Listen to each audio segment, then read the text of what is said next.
Welcome back to Living with a Classic, and if you're new to my channel, I hope you stick around and consider subscribing. I put in videos every week on some Jaguar and classic car related content like this 1991 XJ40, which, well, it left me stranded on the highway yesterday. And to make a long story short, this is basically what happened. So I was driving to bring the cylinder head for the XJ6 to the machine shop actually, and I was about half an hour into a 40-minute journey when I started to notice some misfires, and it wasn't really severe. At first I thought it was actually the radio, like the music. I was listening to a song pretty loudly, and I sort of felt it through my left foot, which I had rested on the inner sill, and I was really close to the speaker up there, so I thought, well, maybe that was it. But then it got a little bit worse, so I turned off the radio, and the car, it basically just almost lost all power immediately, because I was about to go up a hill, and I was put my foot a little bit on the accelerator, and it would just basically completely quit. I let it go, and it would come back to life a little bit, but I kept slowing down because at any point I was giving it any gas, it would quit. So I was noticing that I was basically losing all momentum, so I started to see that I have to pull over to the side of the road, and I'm nowhere near an exit really. I think I just passed one right after I noticed the first misfire, so not an ideal situation. Pulled over because it completely quit, and I tried to restart it, and after a while I sort of got it going, and it would idle at a really low, below 500 RPM, not really run at all. So I tried to put it in gear so I could move up the hill a little bit, because it seemed that after the hill it was downhill all the way until the next exit, and I thought maybe at least I can get off this really busy highway and be out of harm's way and be able to have a look at the car and actually see what's going on, because I'm not going to have a look at the car when it's right next to the highway, just on the hard shoulder with trucks and cars whizzing by really closely, and it doesn't really seem that they're paying attention that someone's there inside the road. And also, you're not supposed to stay near your car in case something happens, in case someone runs into it. So you're supposed to put on hazards, put out some warning signs, put on reflective vest or something, move to the side and call for assistance. So after I failed to get off the hill, that's what I did. I went into the ditch, I called for a recovery truck, and yeah, they came to pick me up, brought the car home, and all that worked really well.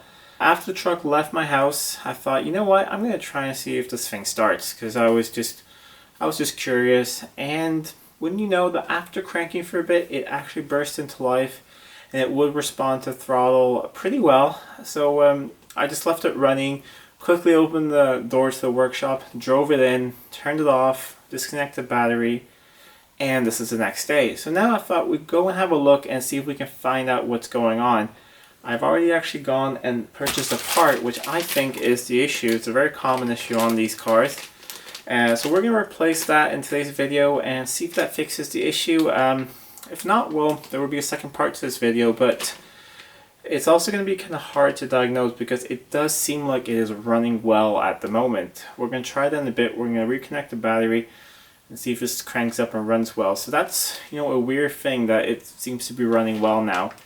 I did notice a slight misfire now that I think about it. The same day in the morning, I dropped off my daughter at daycare.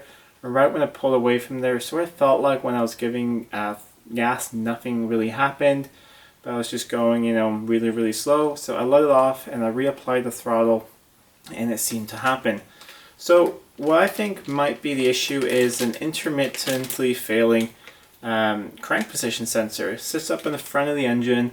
It's pretty easy to get to, and it is a pretty common failure. It can fail in many different ways on these cars. You can get a complete failure, you get no start at all, or you can have it only fails when it's hot, or it fails when it's cold. There's lots of weird ways that these seem to fail, but I have a new one here. Should be the correct one for this car. So let's head on over and see if we can fit this and see if this fixes the issue. Alright, so just for fun, I just reconnected the battery and disabled the alarm. So let's see if this thing actually does crank up.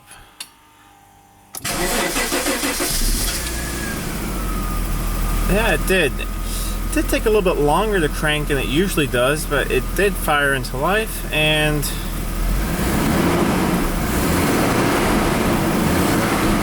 It does respond to throttle input. I'm not going to run it for long at all because I don't want any part of the engine to get warm, because now I have to remove that sensor. But that is actually kind of annoying that it sort of works now. I hate intermittent issues. It's nicer when something completely fails, because then when you replace it, you know that things are good. But with it being intermittent, it's difficult. But it did take quite a while for it to crank up. I think I'm going to just, even though I don't want to heat it up, let's just crank it one more time and see if it takes as long. A little bit faster, but still took quite a bit of cranking for it to start up. So, alright, turn it off. I'm going to let it just cool down a couple minutes, and I'll show you where that sensor is. I disconnected the battery again because I will be dealing with electrics. Set up a light here, and I've tried a few times, but there was no way for me to get the camera there to show you guys. My camera's just too big. But here is the pump for the rear suspension, and right below there is the crank. And I mean, let me try and move that light again if I can show you. But you have the front pulley there. You can kind of see one of the belts on it, and you see inside of that belt, sort of, it doesn't really show it, but there's some teeth, and basically, right, my finger pointing right down there is the sensor. So I'm gonna get that out, and it's a connector up here. So we'll get that off camera. It's just an Allen bolt that holds it in place. Lift it up, and the wire is zip tied in a few places. We'll get it out. See if I can clean up the area a bit. I am planning on cleaning up the whole front of the engine when I change out the radiator hoses, and I am going to remove that pump, which I'm not using. I have a blanking plate, but that's a project for when the XJ6 is back on the road. I can clean up this whole area and just make it look a lot nicer and not covered in, 30 years of grease. But I'll clean it up as best I can right now. Remove that sensor, we'll have a look at it, put the new one in, and let's see if there's a difference. A few minutes later, and the old sensor is off. And as you can see, that is really, really dirty. There we go, now it's focused. See all the caked old grease and oil and stuff on there. None of it seems to be fresh. It's all just really, really old. The whole front of this engine is pretty much caked in that stuff. I've removed as much of it as I can. I will do a thorough clean when I replace the radiator hoses and when I remove that pump as well. I don't think that the pump is the big culprit for all the leaks, but I will be removing it since I'm not using it. But when I got the car, the front of the cam cover here was leaking pretty badly, and that's probably been leaking for a very, very long time, and just coating the front of the engine with a lot of grease and dirt, and that's probably gotten down here.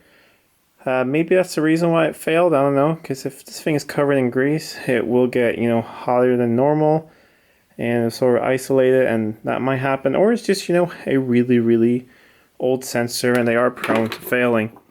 One nice thing I saw, though, is that the connector looks nice inside. The other end as well. Doesn't seem to be any oxidation or anything. I will spray some contact cleaner in there anyway, just clean it up. But really, getting this thing off is not really that difficult at all. The most difficult part is getting off the two factory installed zip ties. There's one here and one more over in this area. And that one over there it's very tight to get off. You have to get some pliers down there to cut it. I actually just used a blade, a disposable razor blade in my hand down there, and I carefully cut off the old one. So now I'm just going to clean up the area a little bit more, put the new sensor in, some zip ties in place, hook it up, and let's see if this thing starts up. And just a quick comparison of what a new clean sensor looks like and what an old, really dirty one looks like. And everything should be done now. I've cleaned up the area down here that you can't really see the best I could, at least around where the sensor is. So that's really nice and clean, no grease around there. New sensor is in place, and there's a zip tie there. It's all out of black zip ties, so we'll be replacing that when I pick up some new ones. And there's a zip tie point down there just that holds the cable to make sure it doesn't go into the belt. And all hooked up again, snapped into place. So should be no problems now. So hooked up the battery again. Let's go in the car and see if this thing fires up. And maybe it'll fire quicker, and maybe it'll be smoother, or maybe there'll be no difference at all. But let's see what happens.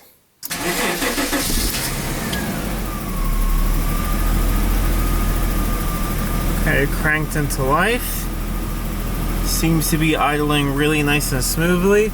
Let's go out and see what it looks like in the engine bay. It started up right away, and it's kind of hard to tell, but I do think it is running smoother.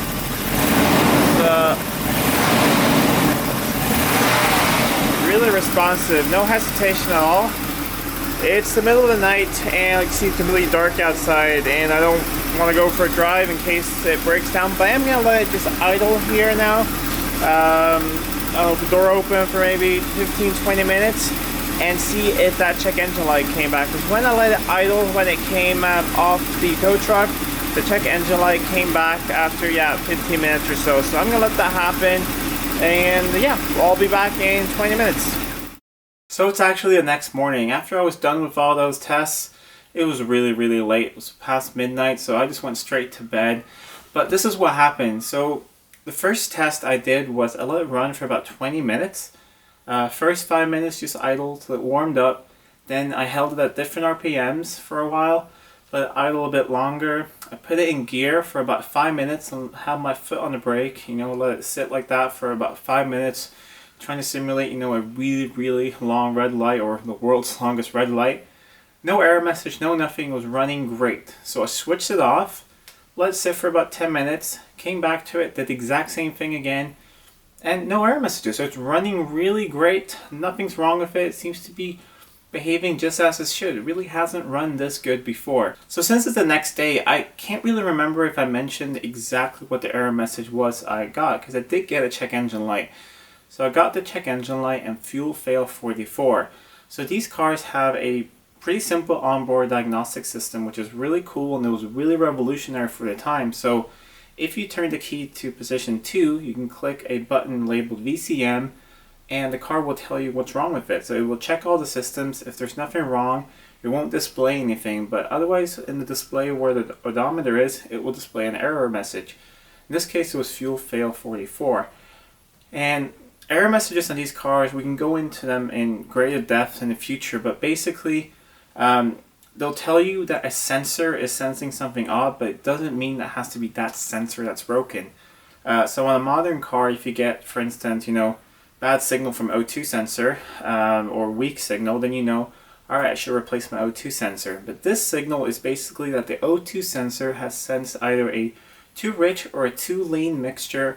So it's basically just ignoring the signal from the O2 sensor and just going into like the original map in the ECU. That's all that it's telling you. So something's happened, that you got either way too much fuel or way too much air in the exhaust. So that's all that you know. So it's not immediately that something is wrong with the O2. One thing I would like to do, I would like to thank my my local parts supplier. I always try to use a local Jaguar supplier here called Joe's Garage. So if you're from Sweden or around here, you might know of them. They're really quite famous around here, and they're so supportive. And what I really like about buying parts from there is that you can give them a call like this. I gave them a call the next day. I'm like, hey, these are symptoms I've had. I'm not really sure. Do you think it's a crank position sensor? Could it be something else, maybe a fuel pump or something? And they say, of course, it's hard to know exactly what it is, but from their expertise, they said that they're 99% certain that it is the crank position sensor. They've serviced these cars since they were new. All the people working there have had a bunch of these, so I want to thank them so much for their continued help. Sometimes when I need a part, usually they have it in stock, and usually I can have it the next day or the day after, which is just fantastic. I think that's a good luxury. So that's just a quick shout out to thank them a lot for having all these parts in stock that I often need, and often be able to ship them out really quickly. It's very impressive how quickly I can often get the parts I need when I'm broken down. So I'm hoping this is the issue. Of course, there could be other issues as well, but only time will tell. I'm going to drive this car for a bit now, not that far away from my house, but just, go further and further, basically, so I can probably still, make it home, or I'm not going to go on the highway for a while at least. I'm going to make sure that if something happens, I can pull over, I can let everything cool down, because it seems to, after it's sat for about half an hour or an hour, it seems to run again. So let's see if this problem pops back, but I will keep you guys updated on the community tab and on my Instagram page. If you don't follow me on Instagram, the link is down below. It's called Living with a Classic. I try to post some updates between the videos. I usually have a post every day or every other day, so you can kind of see what's going on behind the scenes. So if you want to see some more stuff, link to my Instagram down below. Anyways, if you like this video, please give it a thumbs up, share it with your friends, and if you're not already subscribed, please subscribe to the channel. It really does help out a lot. And one last thing, I did manage to leave the XJ6 head at the machine shop. I borrowed a car. It's there, so I should get it back next week, so hopefully there'll be a video soon of that car up and running again. So until next time, I'm Adam, and this was Living with a Classic. I'll see you soon.